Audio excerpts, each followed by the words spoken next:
में 70 नंबर बिल्कुल आप लोगों का मेरे प्यारों क्लियर हो जाएगा। कोड है 801 डीवी कोड है मेरे प्यारों, और हिंदी का पहला ही पेपर है, और हिंदी के पहले ही पेपर में आप लोगों को दिखा देना है 95 प्लस स्कोर करके। और 2026 बोर्ड का जैसे रिजल्ट आएगा, हिंदी के टॉपर लिस्ट में आप लोगों का नाम जरूर से जरूर होगा। एडमिट कार्ड लेकर जाना है, और एडमिट कार्ड पर से देखकर सही सही अनुक्रमांक और नाम यहाँ पे मेरे प्यारों लिख लेना है। और इस पेपर को हल करने के लिए आपके पास समय है 3 घंटे 15 मिनट। 3 घंटे 15 मिनट बहुत होता है मेरे प्यारों, 3 घंटे से पहले ही प्रश्न को आप कर पाओगे। इसके बाद नीचे निर्देश देखने को मिलेगा, निर्देश यहीं पे पढ़ के मैं डिटेल में आप लोगों को बता देता हूं। वहां पे पेपर में निर्देश पढ़ने की कोई आवश्यकता नहीं पड़ेगी, डायरेक्ट क्वेश्चन को आप सॉल्व कीजिएगा। पहला निर्देश है कि प्रारंभ के 15 मिनट पर छात्रियों को प्रश्न पत्र पढ़ने के लिए निर्धारित है। इसका मतलब यह है कि शुरू के 15 मिनट को टाइम मिलेगा पेपर को पढ़ने के लिए, और 3 घंटे में इस पेपर को सॉल्व करना है। तो जैसे 18 फरवरी को पेपर मिले, सबसे पहले 15 मिनट का समय निकालकर पूरा का पूरा पेपर एक बार पढ़ लीजिए, और जो जो क्वेश्चन आ रहा है उस पर आप ट्रिक लगाते जाइए, और उन प्रश्नों को सबसे पहले मेरे प्यारों आप लोगों को करना है, वो भी सुंदर हैंड राइटिंग में। हो सके तो कम से कम 5 से लेके 6 पेज तक आप इतना सुंदर लिखिए मेरे प्यारों, जितना हो सके उतना सुंदर लिखिए। इसके बाद दूसरा है कि प्रश्न पत्र 2 खंडों में, खंड अ तथा खंड ब में विभाजित है। यह पेपर 2 खंडों में बना हुआ है। सबसे पहले आया है खंड अ, इसके बाद आया है खंड ब। चलिए जानते हैं खंड अ में क्या दिया हुआ है। तो देखिए बोला है कि प्रश्न पत्र के खंड अ में बहुविकल्पीय प्रश्न है, जिसमें सही विकल्प का चयन करके ओएमआर शीट पर नीले अथवा काले बॉल पॉइंट पेन से सही विकल्प वाले गोले को पूर्ण रूप से काला करें। इसका मतलब यह है कि खंड अ में बहुविकल्पीय प्रश्न है। कितने? तो टोटल 20 बहुविकल्पीय प्रश्न है, उनका उत्तर ओएमआर शीट पे देना है। अलग से एक ओएमआर शीट मिलेगी, 20 बहुविकल्पीय प्रश्नों का उत्तर उसी पे देना होगा आप लोगों को। आप नीले पेन का यूज कर सकते हैं या काले पेन का यूज कर सकते हैं रखने के लिए। पेन आपका बॉल पॉइंट पेन होना चाहिए। जेल वाली पेन का इस्तेमाल आप लोगों को नहीं करना है। जेल वाली पेन का इस्तेमाल इसलिए नहीं किया जाता मेरे प्यारे बच्चों, क्योंकि जेल वाली पेन फैलता है, 2 4 3 5 दिन बाद वो फैलने लगेगा, पूरा का पूरा ओएमआर शीट खराब हो जाएगा, 1 नंबर भी आप लोगों को नहीं मिलेगा। इसलिए ध्यान रखें कि बॉल पॉइंट पेन से ही आप लोगों को गोले को रखना है। इसके बाद है कि खंड अ में बहुविकल्पीय प्रश्न है, तो प्रत्येक प्रश्न के लिए 1 अंक निर्धारित है। कह रहा है कि एक प्रश्न 1 नंबर के लिए पूछा जाएगा बहुविकल्पीय का, तो टोटल 20 बहुविकल्पीय प्रश्न है जो कि 20 नंबर के लिए पूछा जाएगा। इसके बाद है मेरे प्यारे 5वां कि प्रश्न पत्र के खंड अ के प्रश्न है तो 1 घंटा तथा खंड ब के प्रश्नों को हल करने तो 2 घंटे का समय निर्धारित है। कह रहा है कि खंड अ जिसमें 20 बहुविकल्पीय प्रश्न दिया है, उसको हल करने के लिए मेरे प्यारे 1 घंटे का समय दिया गया है। क्या आपको 1 घंटे का समय लगेगा 20 बहुविकल्पीय प्रश्न हल करने को? नहीं मेरे प्यारे, अधिक से अधिक लगेगा तो 5 मिनट। 5 मिनट के अंदर सारे के सारे ऑब्जेक्टिव क्वेश्चन का जवाब दे पाओगे। बाकी जितना भी समय आपके पास बचेगा पूरा का पूरा खंड ब में लगा दीजिएगा हल करने के लिए।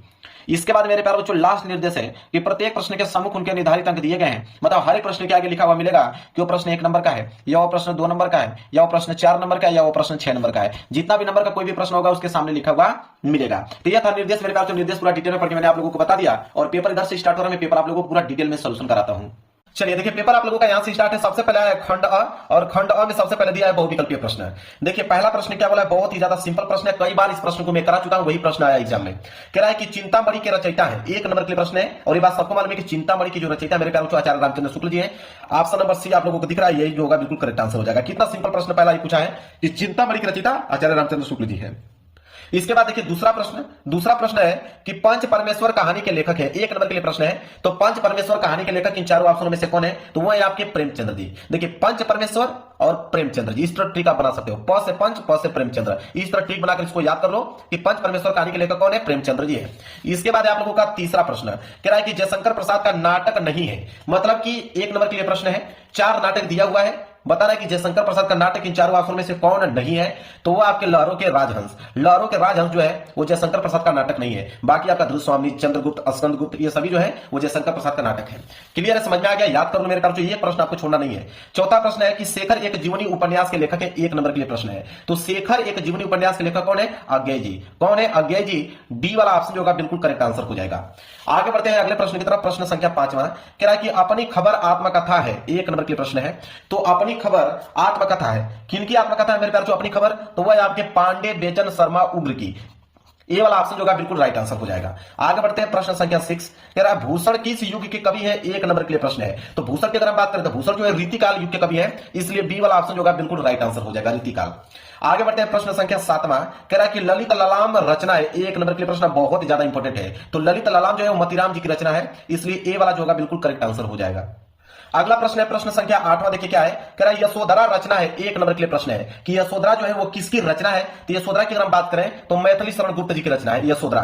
डी वाला ऑप्शन जो होगा बिल्कुल राइट आंसर हो जाएगा। प्रश्न संख्या 9 है कि आंगन के पार द्वार रचना है। तो आंगन के पार द्वार रचना किसकी रचना है? अज्ञेय जी की रचना है। बी वाला ऑप्शन जो होगा बिल्कुल करेक्ट आंसर हो जाएगा। प्रश्न संख्या 10वां दीप शिखा काव्य संग्रह रचना है, 1 नंबर के लिए प्रश्न है। देखिए दीप शिखा जो है वो एक काव्य संग्रह है, और यह काव्य संग्रह रचना किसकी है? दीप शिखा, यह प्रश्न में पूछा गया है। तो यह जो है महादेव वर्मा की रचना है, इसलिए ए वाला ऑप्शन जो होगा बिल्कुल करेक्ट आंसर हो जाएगा। आगे है प्रश्न संख्या 11 कि करुण रस का स्थायी भाव है, एक नंबर के लिए प्रश्न बहुत सिंपल। करुण रस का स्थायी भाव शोक होता है, मतलब डी वाला ऑप्शन जो होगा बिल्कुल करेक्ट आंसर हो जाएगा।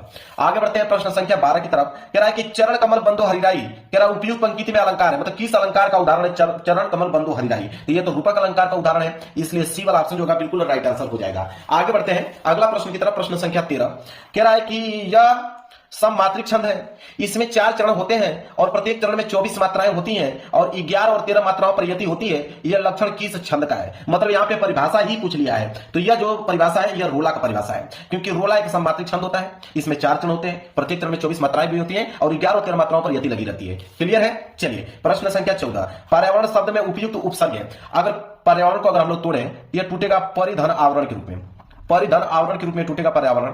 तो कह रहा उपसर्ग, उपसर्ग का मतलब जो आगे जुड़ता होता है, आगे क्या जुड़ा हुआ है? परि, मतलब कि परि क्या कहलाएगा? उपसर्ग कहलाएगा पर्यावरण का, इसलिए सी वाला ऑप्शन जो होगा बिल्कुल राइट आंसर हो जाएगा। चलिए आगे बढ़ते हैं प्रश्न संख्या 15 की तरफ। चलिए अगला है प्रश्न संख्या 15, कह रहा है कि महानता शब्द में किस प्रत्यय का प्रयोग हुआ है? एक नंबर के लिए प्रश्न है। देखिए प्रत्यय जो होता है वो लास्ट में जुड़ता है और उपसर्ग जो आगे जुड़ता है, तो इसको तोड़ोगे तो यह टूटेगा महान, महान धनता के रूप में टूटेगा, और जो पीछे जुड़ता है उसको प्रत्यय कहते हैं, तत्ता जुड़ा हुआ है, इसलिए यहां पे बी वाला ऑप्शन जो होगा बिल्कुल राइट आंसर हो जाएगा। क्लियर है? चलिए प्रश्न संख्या 16 कह रहा कि सुख दुख में समास है। मैं कहता हूं हमेशा से कि अगर बीच में योजक चिन्ह आ जाए, योजक चिन्ह का मतलब होता है और, अगर इसको तोड़ोगे तो हो जाएगा दुख और सुख, तो जब भी योजक चिन्ह देके पूछे कि समास, तो आंख बंद करके द्वंद्व समास में ट्रीट करके आना है आप लोगों को। डी वाला ऑप्शन जो होगा बिल्कुल राइट आंसर हो जाएगा, एक नंबर यहां से भी क्लियर हो गया। चलिए प्रश्न संख्या 17 देख लीजिए क्या है। प्रश्न संख्या 17 है कि निम्नलिखित में से अग्नि का पर्यायवाची नहीं है, एक नंबर के लिए प्रश्न है। तो अग्नि का पर्यायवाची शब्द तो अनिल नहीं है, अनिल जो है अग्नि का पर्यायवाची शब्द नहीं है, बाकी आपका अनल, पावक, ज्वाला ये सब जो है अग्नि का पर्यायवाची शब्द है, इसलिए बी वाला जो होगा बिल्कुल राइट आंसर हो जाएगा। प्रश्न संख्या 18, अध्यापक द्वारा कक्षा का जायजा लिया गया, वाक्य में प्रयुक्त वाच्य, इसमें वाच्य पूछा है, एक नंबर के लिए प्रश्न है, तो इसका राइट आंसर हो जाएगा कर्मवाच्य, क्योंकि अध्यापक का कर्म ही होता है कि वह कक्षा का जायजा ले। क्लियर है? बी वाला ऑप्शन जो होगा बिल्कुल राइट आंसर हो जाएगा। चलिए और आगे है, तो यह मेरा पसंदीदा रेस्तरां है। अब यह के नीचे क्या किया गया? अंडरलाइन किया गया है। अब बताना कि यह जो है वो है क्या।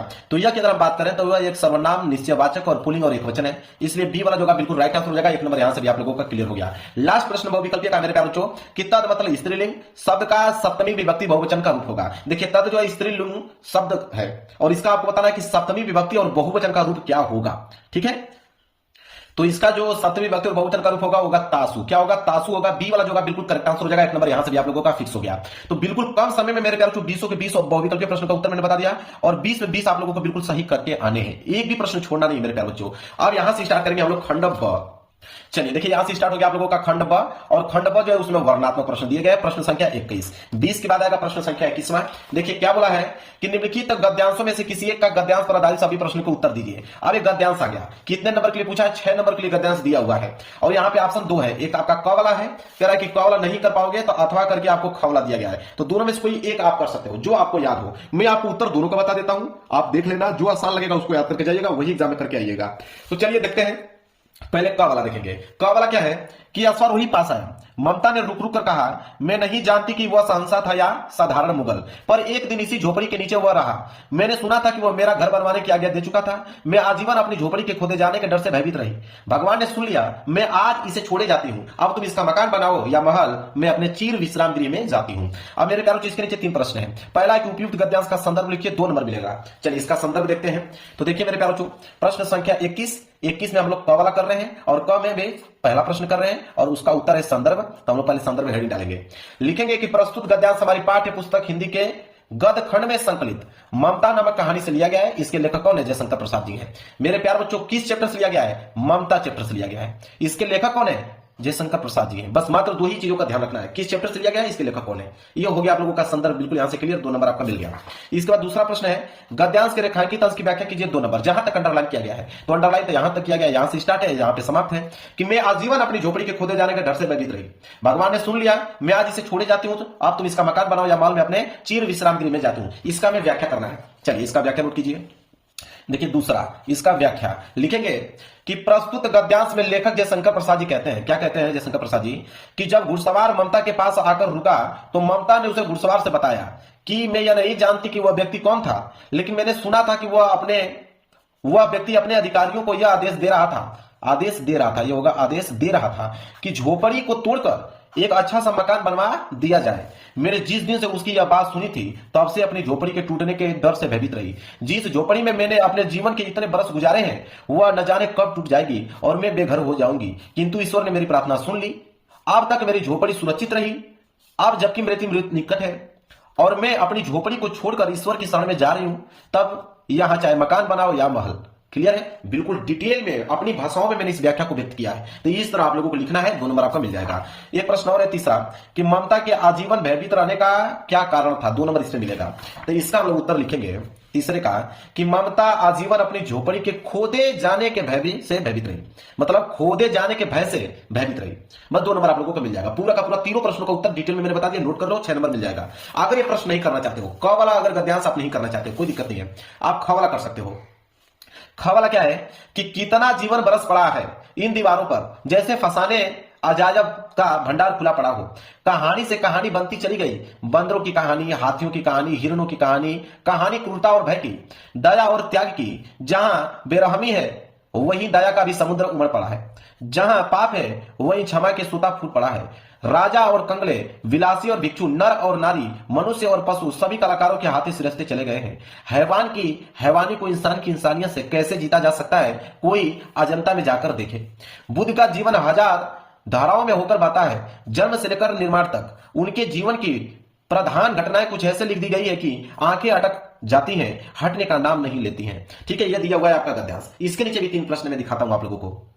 देखिए, पहला प्रश्न है कि उपयुक्त गद्यांश का संदर्भ लिखिए, 2 नंबर मिलेगा। तो चलिए इसका संदर्भ देख लेते हैं। तो देखिए, ख का संदर्भ लिखिए कि प्रस्तुत गद्यांश हमारी पाठ्य पुस्तक हिंदी के गद्यखंड में संकलित अजंता नामक पाठ से है, जिसके लेखक डॉक्टर भगवत शरण उपाध्याय जी हैं। मतलब अजंता चैप्टर से लिया गया है, इसके लेखक डॉक्टर भगवत शरण उपाध्याय जी हैं। बस इतना पॉइंट लिखना है, 2 नंबर आप लोगों का क्लियर हो गया। अब मेरे प्यारों को देखिए दूसरा प्रश्न। दूसरा प्रश्न है यहाँ पे कि गद्यांश के रेखांकित अंश की व्याख्या कीजिए, 2 नंबर मिलेगा। जहां तक अंडरलाइन किया गया था मैं अंडरलाइन दिखाता हूं आप लोगों को।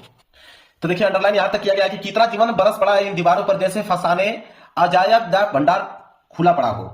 ठीक है, अब इसका हमें व्याख्या बताना है। अब मेरे प्यारे बच्चों, कुछ मैं आप लोगों को वर्क भी देता हूं, बस मात्र 1 लाइन का व्याख्या बताना है। यह मैं आप लोगों को होमवर्क देता हूं। देखते हैं कितने बच्चे कमेंट में इसका आंसर बता देते हैं। बस मात्र 2 लाइन का आप लोगों को आंसर लिखना है कि कितना जीवन बरस पड़ा है इन दीवारों पर, जैसे फसाने अजायब का भंडार खुला पड़ा हो। बस इसका व्याख्या बताना था। जल्दी से कमेंट करके हर एक बच्चे का कमेंट आना चाहिए, इसका हमें व्याख्या हर एक बच्चों का पढ़ना है। देखते हैं कितने बच्चे इसका व्याख्या कर पाते हैं। इसके बाद तीसरा प्रश्न है कि कलाकारों के हाथों से क्या क्या सिरजते चले गए हैं, 2 नंबर इसमें मिलेगा।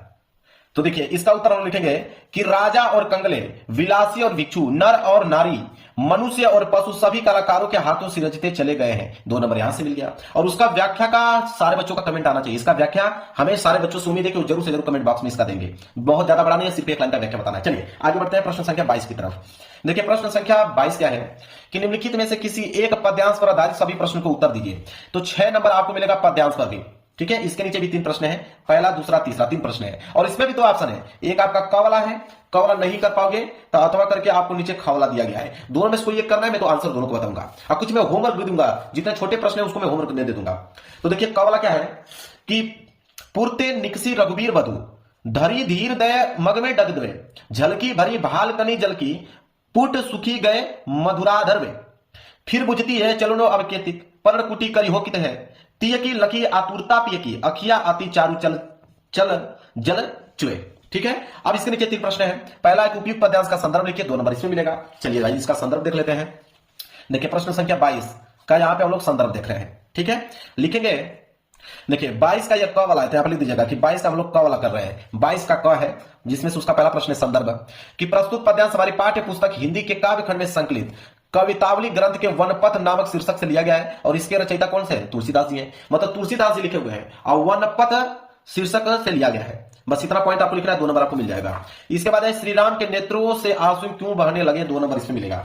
तो इसका आंसर हम लोग लिखेंगे, दूसरे का उत्तर नोट कीजिए कि सीता जी की थकावट से उत्पन्न व्याकुलता को समझकर रामचंद्र जी की आंखों में आंसू आ गया। बस 2 नंबर यहां से आप लोगों का मिल गया। कितना छोटे छोटे प्रश्न, तुरंत इसका जवाब दे पाओगे, आपको पूरे के पूरे अंक मिलेंगे। कह रहा है कि रेखांकित अंश पर्ण कुटी करी हो की टाइम में कौन सा अलंकार है, 2 नंबर इसमें मिलेगा। बिल्कुल अनुप्रास अलंकार का प्रयोग किया गया है। डायरेक्ट आप लिख सकते हो कि अनुप्रास अलंकार, 2 नंबर यहां से मिल जाएगा। तो देखिए कितना सिंपल है, तुरंत याद हो गया, यहीं पे याद हो गया होगा आप लोगों को। अगर एक कवला नहीं करना चाहते हो तो आप खवला कर सकते हो कि मेवाड़ केसरी देख रहा, केवल रण का न तमाशा था, वह दौड़ दौड़ करता था रण, वह मान रक्त का प्यासा था, चढ़कर चेतक पर घूम घूम करता सेना रखवाली था, ले महामृत्यु को साथ साथ, मानो प्रत्यक्ष कपाली था। ठीक है, अब इसके नीचे 3 प्रश्न है। पहला है उपयुक्त पद्यांश का संदर्भ लिखिए, 2 नंबर, ये भी बिल्कुल आसान है। देखिए तो यहाँ पे अथवा का हम लोग यहाँ पे खवाला देख रहे हैं, जिसमें से पहला प्रश्न है संदर्भ। नोट कीजिए संदर्भ इसका क्या होगा कि प्रस्तुत पद्यांश हमारी पाठ्य पुस्तक हिंदी के काव्य खंड में संकलित कविता हल्दी घाटी से अवतरित है और इसके रचयिता श्री श्याम नारायण पांडे जी है। 2 नंबर मिल गया, हल्दी घाटी से लिया गया है और इसका रचयिता श्याम नारायण पांडे जी है, तो 2 नंबर यहां से आप लोगों को मिल गया।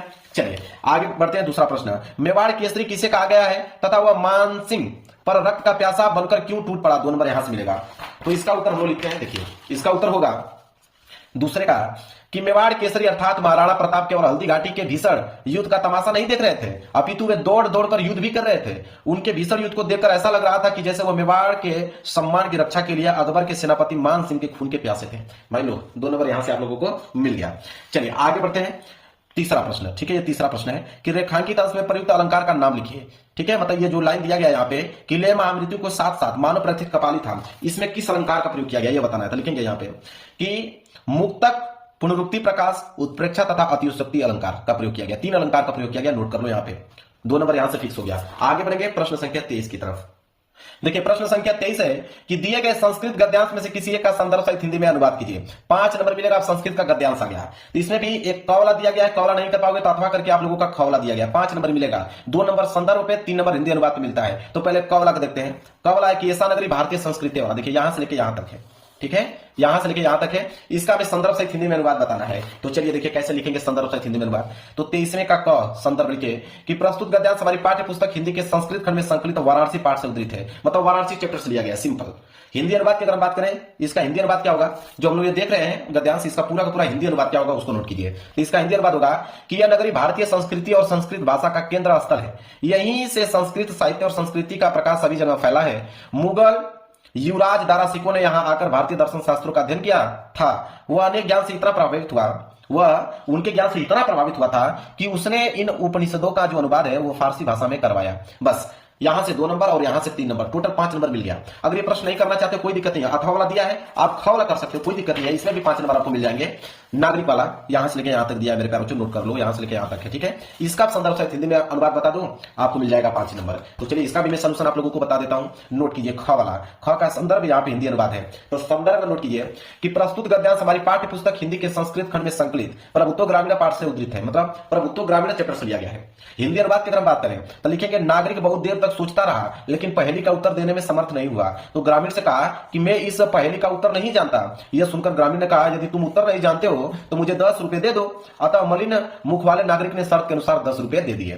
क्लियर है? चलिए आगे बढ़ते हैं प्रश्न संख्या 24 की तरफ। देखिए प्रश्न संख्या 24 क्या है कि नीचे दिए गए पद्यांश में से किसी एक पद्यांश का संदर्भ सहित हिंदी में अनुवाद कीजिए। 5 नंबर मिलेगा पद्यांश पे भी। ऊपर हमने गद्यांश देखा, ये पद्यांश है, इसमें भी 2 नंबर संदर्भ और 3 नंबर हिंदी अनुवाद में मिलता है। इसमें भी 2 ऑप्शन है, एक आपका कौला है, कौला नहीं कर पाओगे तो अथवा करके आपके नीचे खौला दिया गया है कि सर्वे भवंति सुखिनम सर्वे सन्तु निरामया सर्वे वज्राणु पश्यन्तु मा कश्चित् दुःख भाग भवेत्। ठीक है, इसका हमें संदर्भ सहित हिंदी में अनुवाद करना है। चलिए पहले कौला को देखते हैं। तो 24 का क, देखिए ऊपर संदर्भ यहाँ पे हिंदी अनुवाद। तो पहले संदर्भ देखिए कि प्रस्तुत श्लोक हमारी पाठ्य पुस्तक हिंदी के संस्कृत खंड के भारतीय संस्कृति नामक पाठ से उद्धृत है और इस श्लोक के माध्यम से कवि ने संसार के कल्याण की कामना की है, मतलब भारतीय संस्कृति चैप्टर से लिया गया है।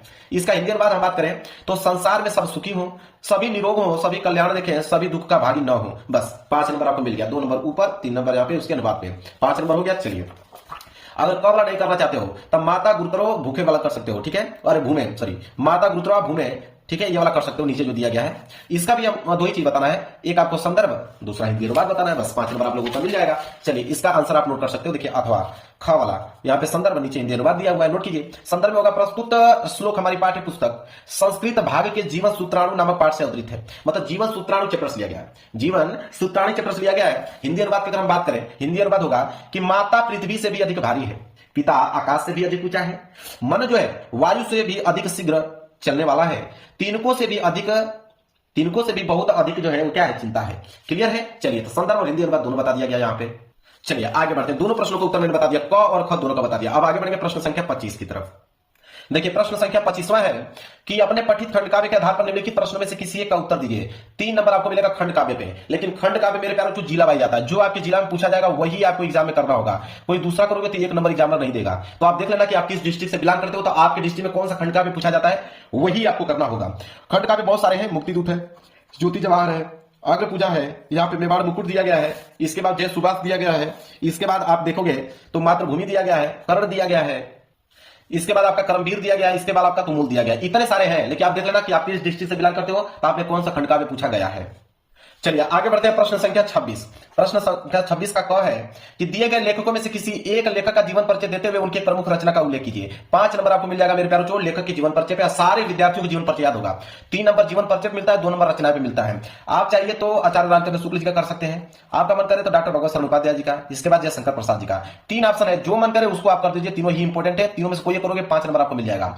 तो इसमें ज्यादातर आप लोगों को जैसे मान लीजिए आचार्य रामचंद्र शुक्ल जी का करना है तो आप क्या करोगे, इनका डेट ऑफ बर्थ अच्छे से याद होना चाहिए कि जन्म कब हुआ था 1884 में, मृत्यु सन 1941 में हुआ था, बस्ती जिले के अगोना नामक ग्राम में इनका जो है जन्म हुआ था, पिता का नाम चंद्रबली शुक्ल था और इन्होंने इंटरमीडिएट तक पढ़ाई किया था। बस ये सारी चीजें। इसके बाद आप इनकी रचनाएं लिख सकते हैं, लेकिन इनकी रचनाएं आप लिख सकते हो जैसे चिंतामणि हुआ, रसमीमांसा हुआ, ठीक है, विचार विधि हुआ, बस 2-3 थे लिख देना, आपका काम बन जाएगा। आपका मन करता डॉक्टर भगवत शरण उपाध्याय का लिख सकते हो, आपका मन कर जयशंकर प्रसाद जी का लिख सकते हो, लेकिन आपको अपने से लिखिएगा यह जो है जीवन परिचय मेरे काम लेखक का याद भी होगा, मुझे बताने की जरूरत नहीं है।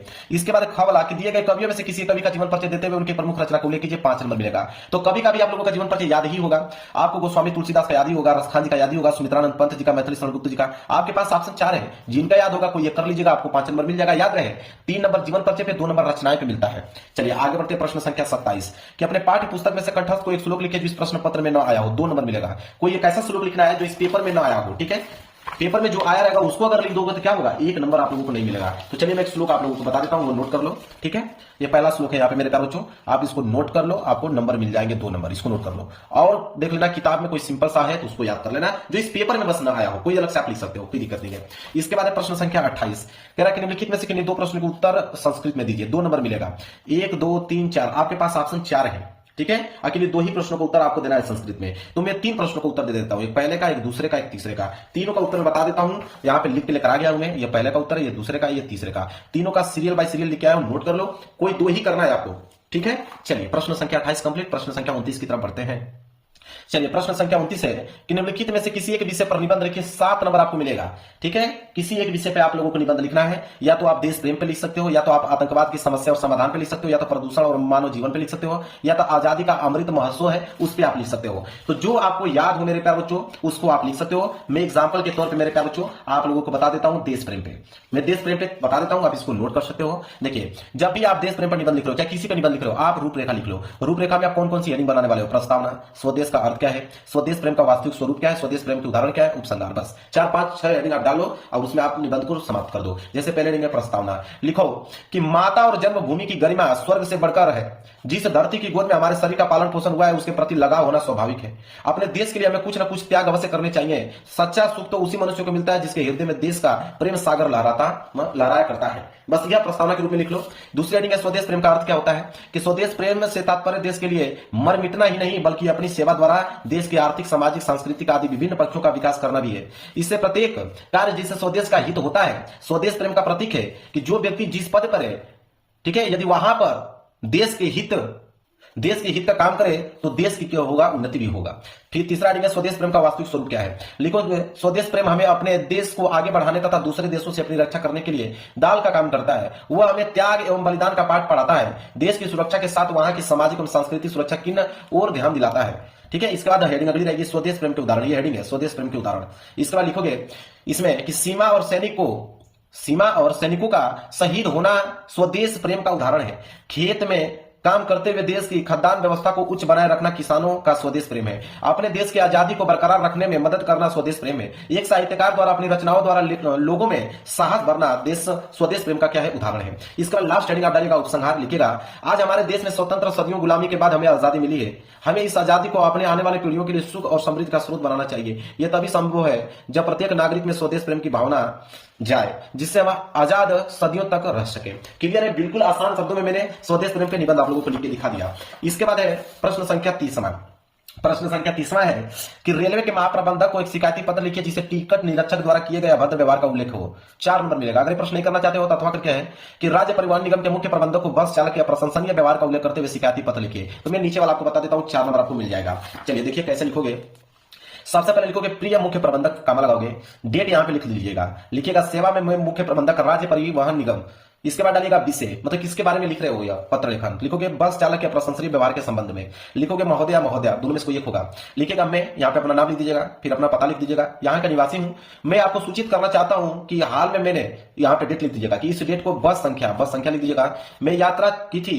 इस यात्रा के दौरान बस चालक ने यात्रियों के साथ अत्यंत असभ्य व्यवहार किया। उन्होंने यात्रियों को उचित तरीके से नहीं समझाया और समय पर बस नहीं चलाई। मैं आपसे निवेदन करता हूं कि इस मामले की जांच की जाए और उचित कार्रवाई की जाए। यहाँ पे अपना नाम और यहाँ पे अपना मोबाइल नंबर। तो यह नहीं कि बोर्ड एग्जाम में अपना नाम और मोबाइल नंबर लिख दीजिएगा। अपना नाम की जगह पे आप लिख सकते हो क ख ग लिख सकते हो, और मोबाइल नंबर पे मान लीजिए जैसे 9654 लिखने के बाद यहाँ पे ऐसे कर सकते हो, क्रॉस बना सकते हो। क्लियर है? चलिए, तो इस तरह आप लोगों का यहाँ पे पेपर पूरा हो गया मेरे प्यारों बच्चों। समाप्त, मैंने पूरा का पूरा पेपर आप लोगों को समाप्त कर दिया 801 डीबी। अगर आपको भी 70 में 70 लाना है 18 फरवरी को, तो मेरे प्यारे बच्चों इस पेपर को तैयार करो मेरे प्यारे बच्चों। 100% ये पेपर बनेंगे और यहाँ से सारे के सारे प्रश्नों को उत्तर देकर आने वाले हो। वीडियो को लाइक कर देना, चैनल पर नए हो तो चैनल को जरूर सब्सक्राइब कर लेना। मिलेंगे प्यार से नेक्स्ट वीडियो में, तब तक के लिए धन्यवाद।